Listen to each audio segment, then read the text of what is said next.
Hey guys, welcome back. This is Rama. It's been a while. It's been a long time. So okay. So this is I don't know what this is. I'm trying to shoot an intro. It took me a while to come to this decision to make this story. To tell this story. It's my life. But I think also because of my background culturally, we don't really discuss things out in the open. It's more so within the household. That's where it stays, right? But the purpose of this video is hopefully to help someone else out there. Okay?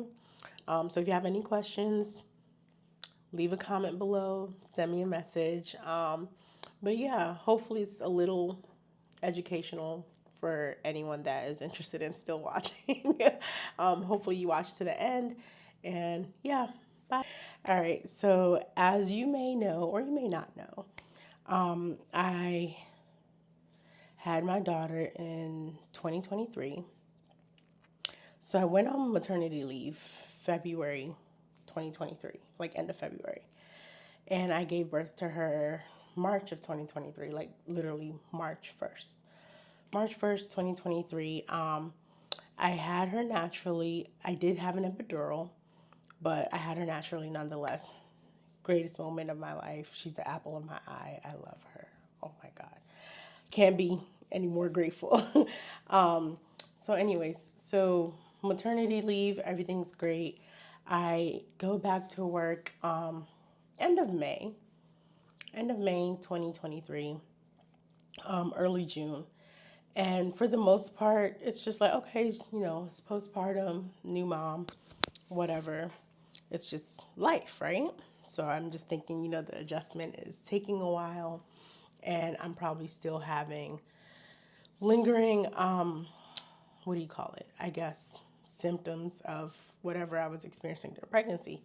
So I noticed that like I had brain fog, like major brain fog. And I just chalked it up to mommy brain. So I'm just like, oh my gosh, I need to start writing stuff down because I just can't keep track of what's going on. And for me, like when I feel like I'm falling short on something, I start panicking. So I'm like constantly just checking in with, my direct manager, checking in, like, is everything okay? Because I haven't heard, like, I feed off of like constructive criticism. You know what I'm saying? No one's perfect. There's always room to grow, right? So me not hearing anything, for someone else that could be like, oh, you're doing great or whatever, but I need to hear that you're doing great or okay, you're screwing up, just so I can kind of gauge where I'm at with everything. So that's so when I started feeling like the brain fog was getting really bad, and it was just like, this can't just be mommy brain. Like I've had the baby already. Yes, she's nursing, whatever. But it's just like it wasn't just mommy brain, is what I felt like anyway. But I tried to get out of my head and I left it alone for a bit. And then I started like having like just a cough. And I'm just like, oh, okay, maybe it's just part of the allergies because I have allergies, stuff like that, or whatever. So I'm just thinking, it's nothing. But then along with this cough, I had a headache, right? Started out as a normal headache. And then the weirdest thing was okay, this is so weird, right? My scalp on the left side was like numb. Like I couldn't feel my scalp. And I kept doing this. I was like, okay, wait, that's weird.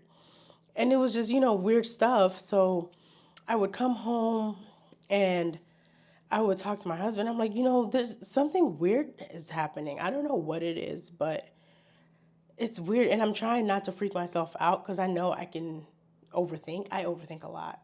Um, but I didn't want to like, become like a hypochondriac or anything like that. So I'm just like, I don't know if that's normal. Well, obviously it's not normal, right?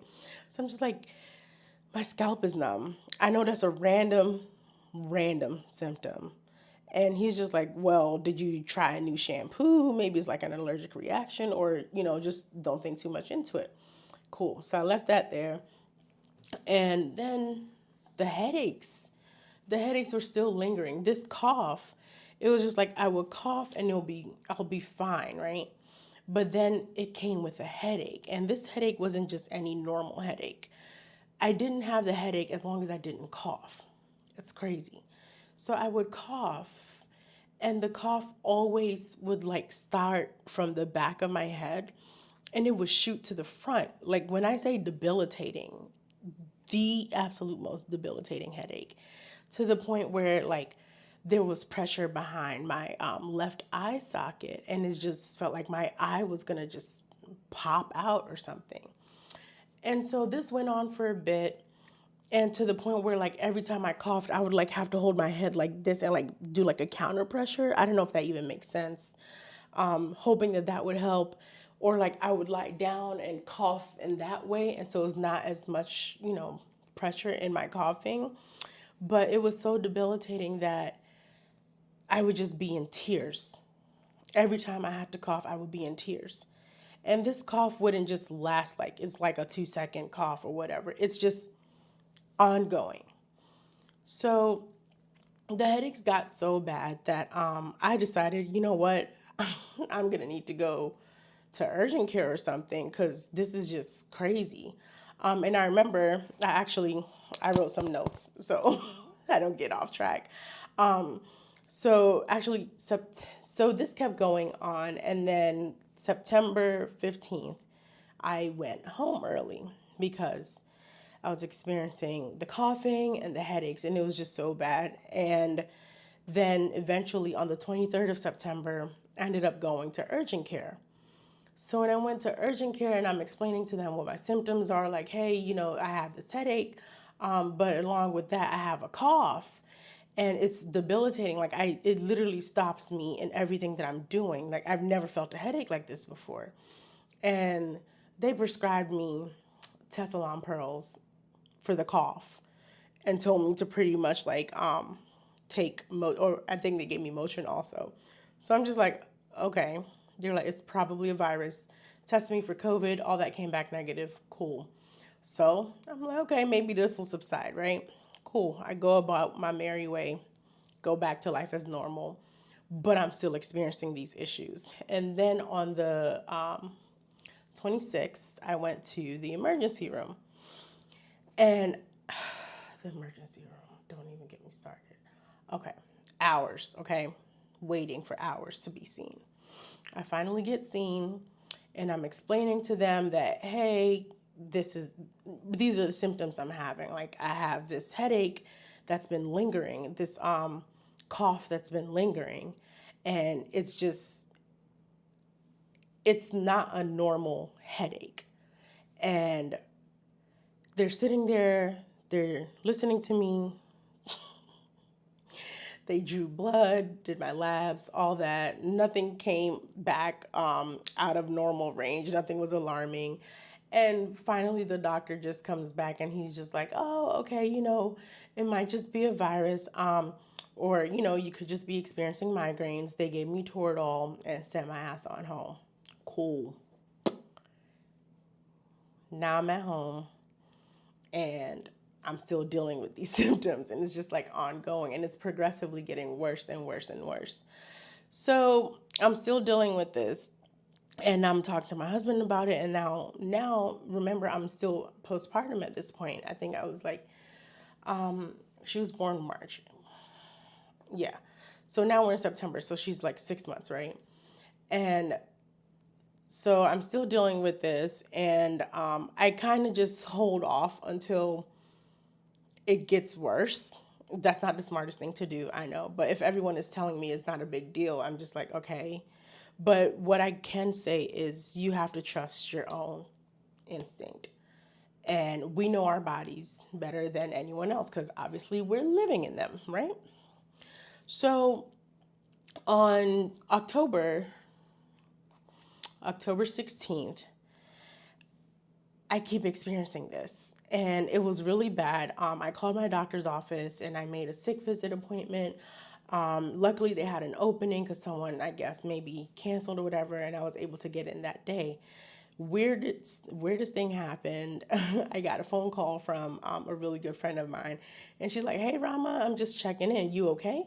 And I'm like, yeah, why wouldn't I be? And she's like, I'm just checking in. It's nothing. I'm like, are you sure?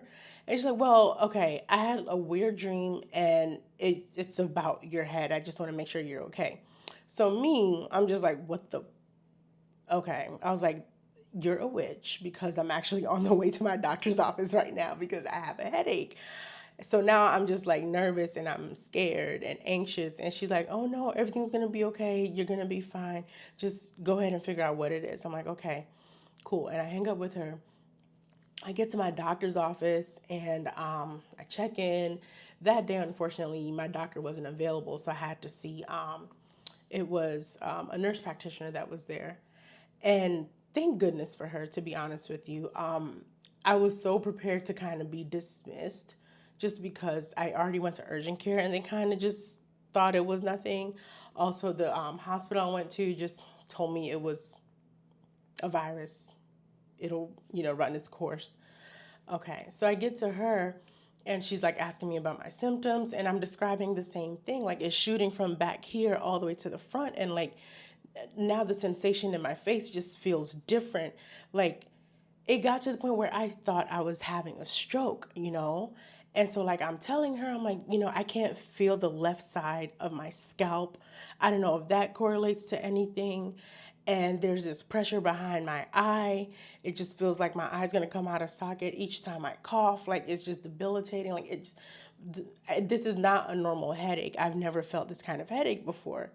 And bless her, she was sitting there like just noting down everything I'm saying, but she was like really honed in on what I was telling her.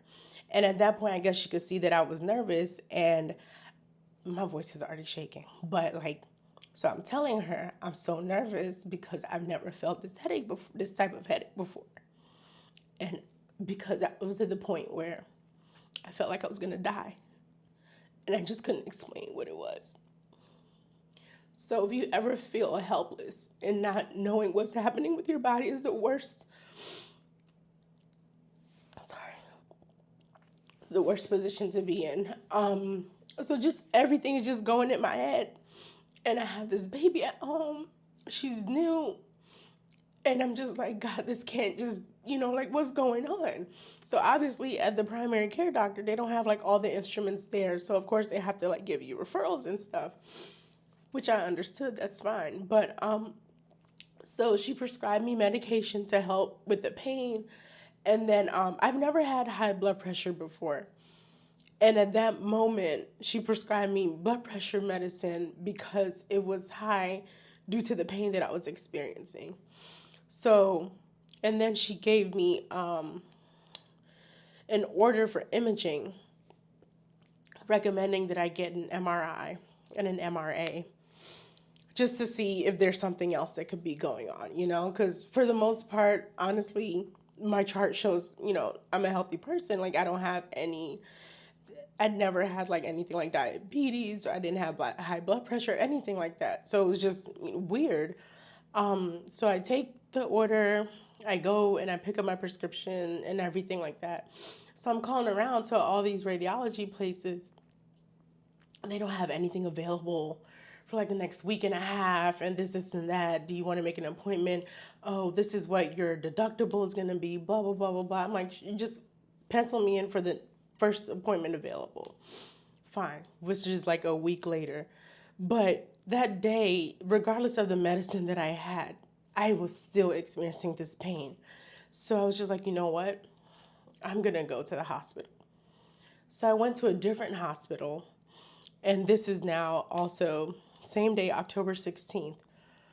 I went to the hospital. It's a 24-hour wait, okay? 24-hour wait, and I'm telling you, I'm having X and Y, Z symptoms. It's my head. I've gotten nothing, no Tylenol, no nothing. And I'm sitting there and I tell them, like, maybe they can just have me do an MRI or something while I wait, whatever. And it's just like, we're on a wait and everything is going by urgency, which I understand. I've worked in an urgent care before, so I get it. Like, it's case by case. If something is more serious, obviously they're going to get seen first.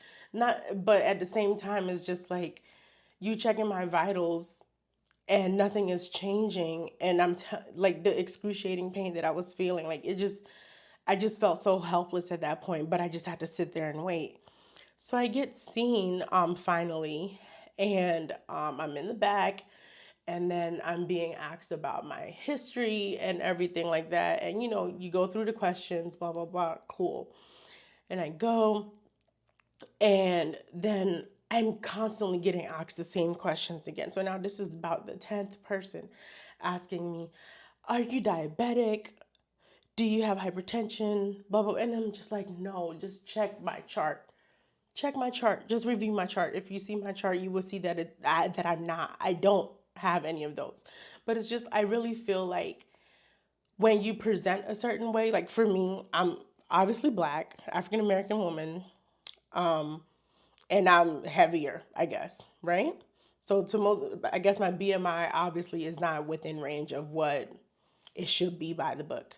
So I present a certain way. So automatically, I feel like they were just putting me in this box of, oh, maybe she has diabetes or she's hypertensive or blah, blah, blah, blah, blah. And to be honest with you, that's not what it was. I remember during my prenatal visits, I saw a practitioner and she was saying, just to, you guys know the glucose testing. The first time I went, she was just like, "Oh, well, you have to go for a glucose test, but it's gonna come back high anyway." Like, who the, huh? It did not come back high. It was normal. But it's just like, why would that even just be the first? Like, it's just stereotypical nonsense, right? So I was already annoyed about that. So I'm there now. After I've been waiting for 24 hours, I get seen, and you're now diagnosing me with atypical migraine. Okay. They give me a cocktail, and the cocktail was pain medicine with I think they had Benadryl in it or something like that. Mind you, my baby is at home. She's a nursing baby, but obviously I couldn't nurse her. I have all these drugs in my system right now. So she's home with my husband, and I think at this point she's like 7 months old. And I'm there for what is like 2 days. And I'm just like, okay, can you guys do some type of imaging or something like to figure out what it is? Because I'm really having a hard time accepting that this is, just a migraine. Like it's been lingering for so long. And it happens when, I'm coughing, and they're like, well, do you have sensitivity to light? Do you have this? And I'm like, no, like the light really doesn't affect it like that. And so finally, and I'm just like, okay, my primary care doctor already gave me these orders for me to get it done at you know, anywhere I can get imaging done. So can you just do the imaging while I'm here? And I guess maybe they felt like I just came there just for imaging, which I wasn't there for. So when I knew they were hesitant, so once I finally saw that, I said, so, okay, why are you refusing to give me the imaging? That's really all I want to know. I need an MRI and MRA, one, at least the MRI. And if not, I need to know why you're refusing to give it to me. And I guess once they got the pushback, that's when it was like, okay, well, we'll just go ahead and do the MRI and see what's going on. They do the MRI, do the freaking MRI. So I didn't get medicated until, sorry, I'm going off track. Anyways, so they do the MRI. Now it's the 18th. So I've been in the hospital from the 16th. And now the 18th is when they're finally doing the MRI after they got pushback from me. Because I'm now asking, like, why are you refusing the MRI? Okay. They do the MRI. And do you know what comes back on the MRI? Chiari malformation type 1. What is that, you may ask? That's exactly how I felt. So I didn't even know this was a thing. Sorry, I'm looking down because I took notes, and yeah. So yeah, I didn't even know this was a thing, right? So pretty much Chiari malformation, the best way I can explain it, I'll read the definition out to you guys too. I'll look it up somewhere. But the best way that it was explained to me is pretty much it's Like, I can't say it's something you're majority of the time. I don't know if it's environmental at all, but usually it's you're born with it, right? And pretty much it's your skull is too small to cover up your the entirety of your brain. And I'm sorry to just giggle like that, but it's just like of all things, what? Like of all things. So excuse me. So yeah, pretty much my brain was compressing into my spinal cord, and there wasn't spinal fluid was not flowing correctly, which was what was causing the headaches and that pressure. And then they did another MRI on I think it's called like C spine or something like that, and they discovered what's called a syrinx. And that syrinx there, it's like, you know, when they're the your spinal fluid is supposed to be flowing back and forth normally, right? But the syrinx is a blockage there. Lord knows how long I've had that blockage, right? It was really big. And that's what was causing the change of sensation to the left side of my body. Caused some type of nerve damage and all this other stuff.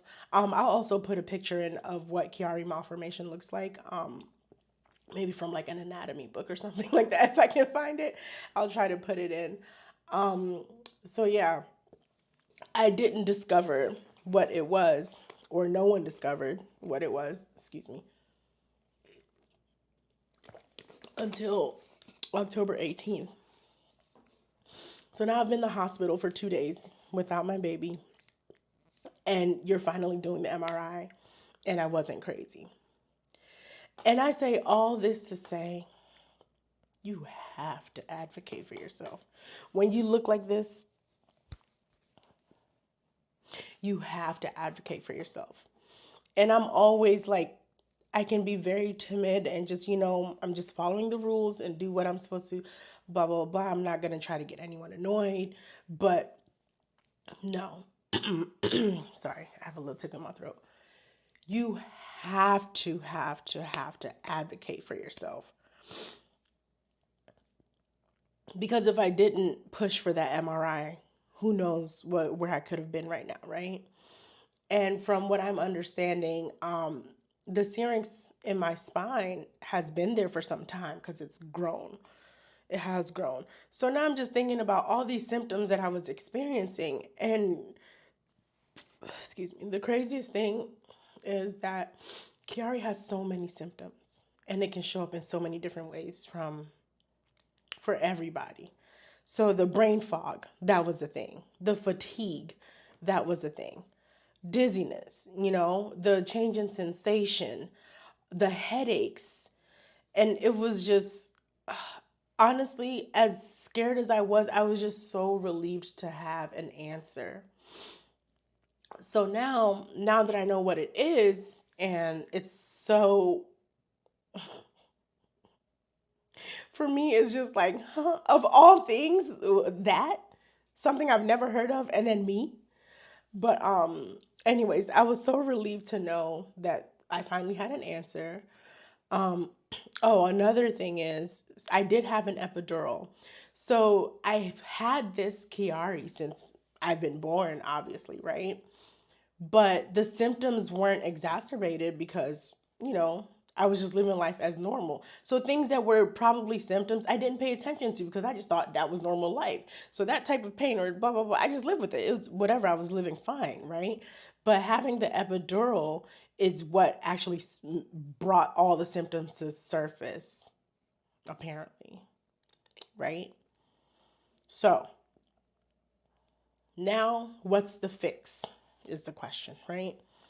So just imagine you're sitting there, you know nothing about this. I don't even know what to call it, really. A deformity, sorry.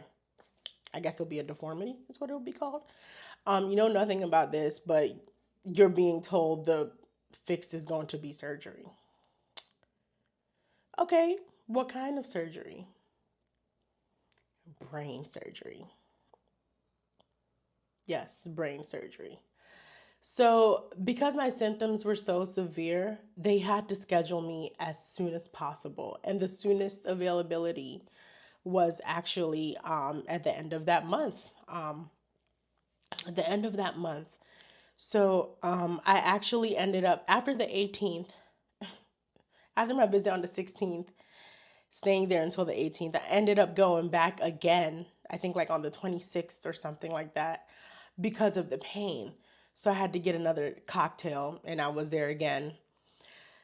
I hate the ER. Anyways, so they were able to schedule me for October 30th to have my brain surgery. And the way this surgery works is pretty much they have to cut a piece of skull open, remove that piece to allow the space for my brain to sit correctly within my head and for it not to push down on my spinal cord and keep the blockage there. And then also there were like two pieces of vertebrae removed back here. And then of course I think there's like a nail or whatever. There's metal in my neck now. Um, just to allow, the fluid to flow normally. And that in itself is scary. First of all, surgery in itself is scary. You hear so many things. I might have to make a part two, you guys. I didn't realize it was going to go this long, but I'll be right back.